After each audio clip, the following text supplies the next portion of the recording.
William Pimlott to ask a question of the Chair of the City of London Police Authority.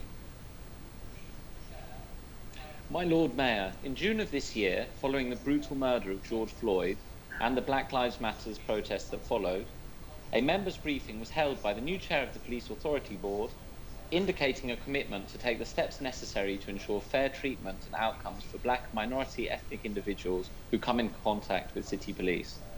We are now some 3 months on. Please can the chair clarify whether a review has been completed to investigate whether the training of officers at all levels is sufficient in terms of unconscious bias, policing of protests, lawfulness of stop and search, dealing with young people and de-escalation training. In particular, are practices which have been shown to be racially discriminatory, such as stop and search, being reviewed? Thank you. Thank you. The Chair of the Police Authority Board. Thank you. My Lord Mayor, I thank the Honourable Member for giving notice of his question. Policing in the UK is policing by consent, and to maintain this, policing must have public support, and to do that it must have public trust. On behalf of this Honourable Court, the Police Authority Board has an important role in ensuring that this trust is maintained. And in that regard, we must continue to be committed to diversity and inclusion by ensuring equality, eliminating bias, and maintaining a zero tolerance to racism in everything the force does. I would like to assure honourable members that the issues listed are continuously under review and scrutinised by the force, its senior management and its professional standards department. They're also scrutinised by the main Police Authority Board and its Professional Standards and Integrity Committee, and by the community that is policed through the force's independent advisory and scrutiny group. And finally, it is inspected by Her Majesty's Inspectorate of Constabulary, Fire and Rescue Services. These groups regularly provide recommendations for continual improvement, and where recommendations are made, these are reviewed and tracked against their implementation. Thus, whilst there hasn't been a specific additional review, I am satisfied there is sufficient existing oversight and scrutiny of these areas. With regards to stop and search, it is a complex matter with many contributing factors to the reasons for stopping and the outcomes realised. Used appropriately, it's an incredibly effective tool in combating serious crime. Going back to the Police Authority oversight, the Police Authority Board, supported by its Performance and Resource Management and Professional Standards and Integrity Committees, regularly review force performance on stop and search. In addition, we have a number of board members who have responsibility for leading on special interest areas, 4 of whom are heavily involved in these areas. Professional Standards and Integrity is chaired by Alderman Gowman, Equality and Inclusion is led by Tice Brooke, and Deborah Oliver, an independent member of the board. And Caroline Addy, co-chair of the Corporation's Tackling Racism Task Force, was recently elected to the Police Authority Board and also sits on the Professional Standards and Integrity Subcommittee. They meet regularly with the force and have responsibility for gaining specialist knowledge in these areas and getting under the surface of the force's performance in all of them. With regards to the community oversight, we have the Independent Advisory and Scrutiny Group, which is a group representing those that live and work in the city. The group is diverse and from a variety of different backgrounds and walks of life. The ISG aims to improve two-way communication between the police and the diverse communities it serves, and to monitor the legitimacy of the force's stop and search activities and use of force.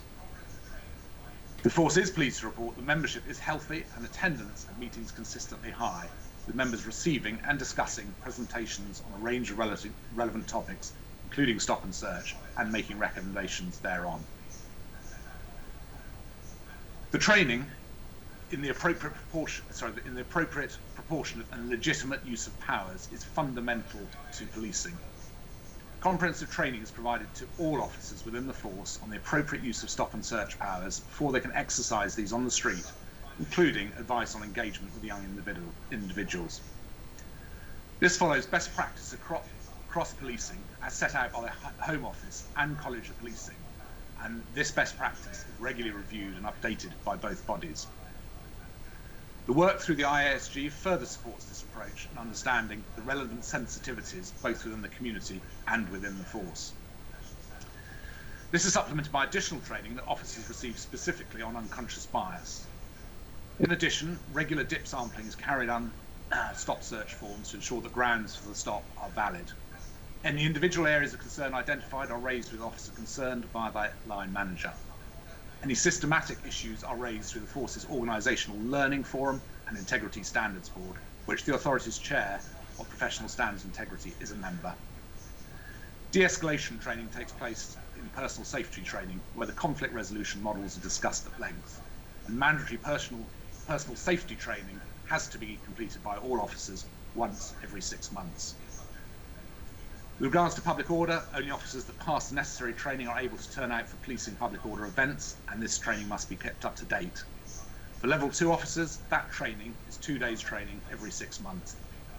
For level 1 officers, that training is every 5 weeks. Both training and oversight is comprehensive. It leads to regular learnings and continual improvement. In summary, the force is subject to many reviews on legitimacy and stop and search, including by the HMIC, Independent Advisory Scrutiny Group, in addition to the Police Authority Board, its subcommittees, and specialist lead members. We must not be complacent, but what is being done in this area is comprehensive. My Lord Mayor. Thank you. Mr. Pimlott, do you have a supplementary? My Lord Mayor, thank you for that response. COVID fixed penalty notices, in practice a £60 fine, were used... I'm getting feedback. Is anyone else? No.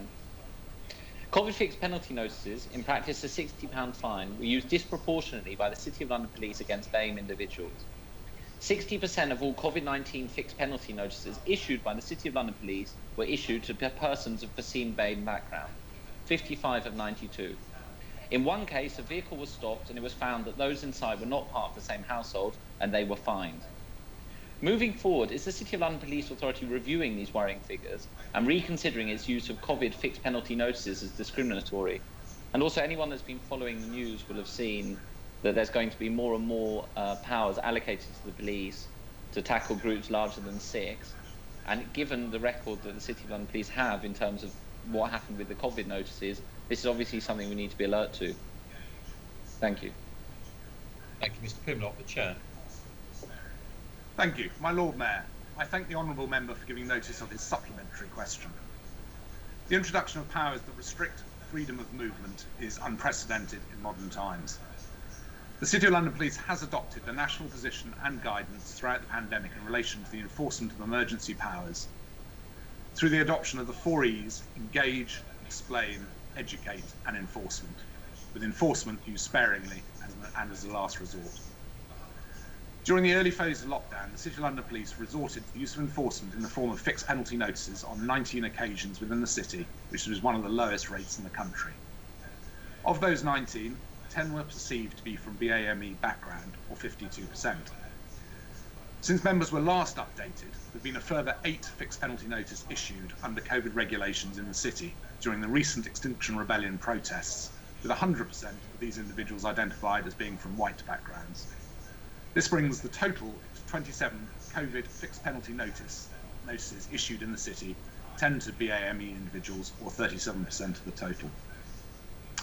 Members will be aware the city has also worked closely with colleagues in the Metropolitan Police Service's other parts of London as part of mutual support arrangements under Operation Benbow. City officers issued 52 fixed penalty notices outside of the City of London, 60% of which were to BAME individuals, principally in support of intelligence-led operations in communities with higher BAME populations. And those fixed penalty notices need to be evaluated against the issuance of fixed penalty notices across the Metropolitan Police operations. With regards to complaints investigated by professional standards, complaints on discrimination remain very low. For instance, only 2 allegations of discrimination recorded in the last quarter out of 58 allegations recorded. One of these has been finalised and not upheld. Issuance of fixed penalty notices will be a matter for the Professional Standards and Integrity Committee to discuss at its meeting next week on the 14th of September. Any recommendations coming out of that will be acted on by the force. My Lord Mayor.